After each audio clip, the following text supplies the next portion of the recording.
Hi everyone, welcome to Sugar Melts. I've got a new box to show you today. This is a great paper box. You could make this from cardstock, from craft paper, from a really thick paper if you wanted it to be sturdier. This is going to be 6 inches by 3 inches high and 2.5 inches across. Lengthwise will be 6 inches, and it's going to come together super fast. So let's get into it. Okay, so get your 12 by 12 paper, and we're going to score first at 3 inches and then 9 inches. The nice thing about these projects, of course, is it's a great way to use your one-sided paper, your single-sided paper, because you're only going to have the outside really showing. We're going to score then after you turn it at 1 inch. And then 3.5. Let me make a nice deal. I want to make sure I can burnish that later. Then 6.5. And then 9. Okay. So let's get, we don't need this again. We can get this out of our way. And let's just fold all those sides up. So this 1 inch will be that lid that tucks in, and then the next 3.5 will be the cover, and the next part will be the back side, and then we've got the front. Okay.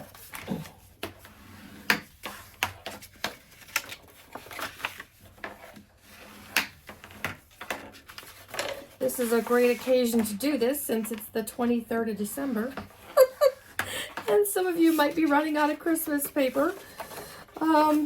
This would be a good way to use up some old Christmas paper or some other paper you can pull off for Christmas packages if you're running low on tape or tape or gift wrap. Maybe make a couple of these little boxes. Okay, so now when you're holding the paper, and if you've got the 1 inch down at the bottom, you're going to cut off the 2 squares on each of these corners here. So let's just go ahead and cut those down. And it doesn't have to be perfect coming out. You can go back in and trim it up. Sometimes it can be hard to do when you're in the middle of it. It can be a little easier just to go back in and miter those little edges there, clean it up a little bit. Just clean that up. And then we'll do one more over here. Or if you've got somebody that's one of those Christmas birthdays, it's nice when they get an actual birthday present and not a Christmas / birthday. So here what we're going to do is we're going to cut up and then cut down on these two, both sides, and leave that middle the full length, okay? Let's go ahead and cut up to that, right up to that edge. Cut up right up to that edge. There we go. And then we're almost there. Okay, I'm going to clean this one up. So what we're going to do now is these are basically going to fold in like this. This will be the front of the box, and there's the lid. Does that make sense? Okay, so before I start taping, I want to make sure everything's going to fit nice and clean. So I'm going to clean up my little edges here. This one wasn't a great smooth cut. And then I like to miter down the tops a little bit, just trim them down from the far corner into the seam. Just take off a little bit of that height. It makes it a little easier to be sure when you're taping it that nothing is going to be peeping over the top of the box, over that, the little wall of the box. So, okay, pull the scraps out of the way. Okay, so now we do this. Oh, that'll fit just perfect, just perfect. Okay, so I put my tape to secure it on the pretty side of the paper that I want on the outside because it's going to be tucked in. So I flip it over, and these 4 boxes here that are kind of loose, that's where I'm going to put my tape. So I use tear tape because I don't want to sit here and hold it while glue dries. And glue stick, I don't know that I would trust it for this occasion. It doesn't always have the strongest of holds. So, okay, let's just put a couple little pieces in here. See how I do that? And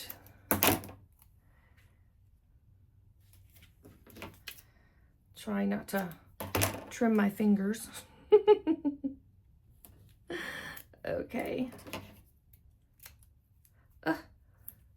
That's just too much. I'm going to put another little piece on here just because that one was a little bit short. There we go.